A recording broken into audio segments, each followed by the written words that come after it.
V9 news స్వాగతం. నా పేరు కిరణ్ కుమార్. ఇప్పుడు హెడ్లైన్స్.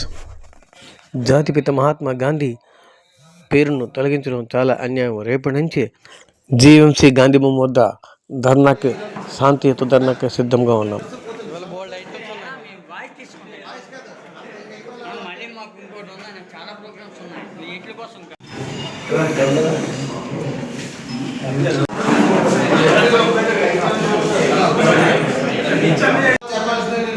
తెలియపరుస్తున్నా. ఎందుకంటే ఆ రోజు స్వతంత్రం తెచ్చింది మహాత్మా గాంధీ. అలాంటి మహాత్మా గాంధీ పేరు మీరు తీస్తున్నారంటే మీ దురుద్దేశం ఏంటో మాకు తెలుస్తుంది.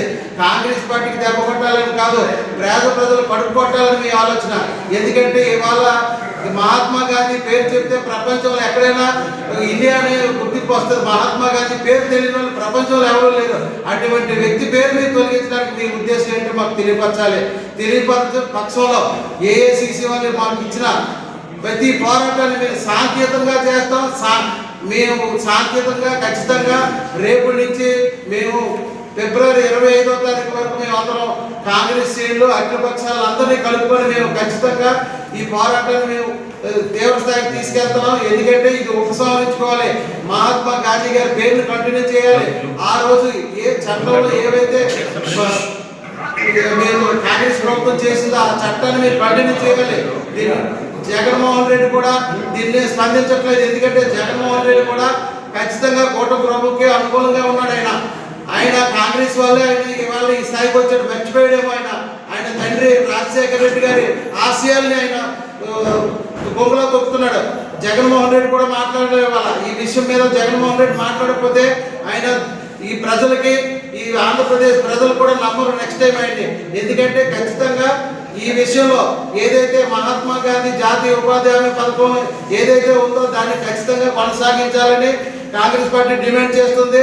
దీనికి ఏదైతే ఆ రోజు ఆ చట్టంలో చేర్చారో కూలీలకి జీతం ఎంత ఇవ్వాలి, భరోసా ఎంత ఇవ్వాలి ఏంటి అన్నది ఏదైతే ఆ రోజు మీరు కాంగ్రెస్ పార్టీ చేసింది దాన్ని కంటిన్యూ చేయాలి. దాన్ని మార్చాలంటే ఇంకా పెంచాలి, కానీ పెంచి చేయాలి, కానీ దాన్ని తగ్గించి ఏదైతే 90% 100% సెంట్రల్ గవర్నమెంట్ ఇచ్చేటట్లు చేయాలి, కానీ 60% తీసుకొచ్చి ఇవాళ రాష్ట్రం మీద భారం పెడుతున్నారు. రాష్ట్రం ఉన్నదాన్నే చేయలేకపోయి ఇవాళ 5 నెలలు బట్టి ఆ రైతు కూలీలకి ఆల్రెడీ ఉపాధి హామీ పథకం కింద చేసిన వాళ్ళకు పేమెంట్లు చేయట్లేదు. అలాంటి పరిస్థితులు ఉన్న రాష్ట్రం ఇవాళ మళ్ళీ 40% మీరు చేయండి అంటున్నారు. 10% ఇవ్వలేని పరిస్థితుల్లో రాష్ట్రం ఉంది. కాబట్టి ఇవాళ 40% ఇవ్వాలంటే చాలా కష్టం. దీన్ని మేము ఉధృత స్థాయిలో తీసుకెళ్తాం. ఖచ్చితంగా ఈ బిల్లు ఏది, ఈ చట్టం ఏదైతే మీరు చేశారో 13 నెలలు కాంగ్రెస్ పార్టీ కష్టపడి దాన్ని జనాల్లోకి వెళ్ళి రైతుల తాలూకా వాళ్ళు కూడా కమిటీ వేసి వాళ్ళ దగ్గర తీసుకొని వాళ్ళ వల్ల ఏంటి దీనివల్ల మీకు ఏ రకంగా ఉపయోగపడుతుంది అన్నీ చేసి ఒక చట్టం క్రియేట్ చేసింది. వీళ్ళు ఆ 13 నెలలు చేసిందని 3 రోజుల్లో ఈ చట్టాన్ని రద్దు చేశారు. అంటే వాళ్ళ ఉద్దేశం ఏంటంటే దీనివల్ల గవర్నమెంట్కి డబ్బులు మిగలాలనే ఉద్దేశంతో వాళ్ళు చేశారు. అలా పేద ప్రజలు గడుపుకుంటున్నారు. దీన్ని మేము ఖండిస్తూ రేపు దినాన 11వ తారీఖు ఉదయం 9 నుంచి సాయంత్రం 5 వరకు మన జీవీఎంసీ ఎదురుగా గాంధీ విగ్రహం దగ్గర మేము 1 డే ఆంధ్ర స్ట్రైక్ మేము అఖిల పక్షాలు అందరూ కలుపుకొని మా కాంగ్రెస్ పార్టీ ఆధ్వర్యంలో మేము చేస్తున్నాం. మీ అందరూ సహకరించండి.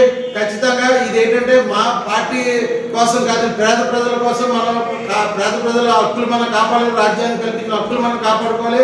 అలాగే గాంధీ గారి పేరు, మహాత్మా గాంధీ గారి పేరును కూడా మనం కాపాడుకునే బాధ్యత ప్రతి పౌరుడికి, ప్రతి వారికి ఉందని ఈ సభాముఖంగా తెలియపరుస్తూ ఈ అవకాశం ఇచ్చిన మీ అందరికీ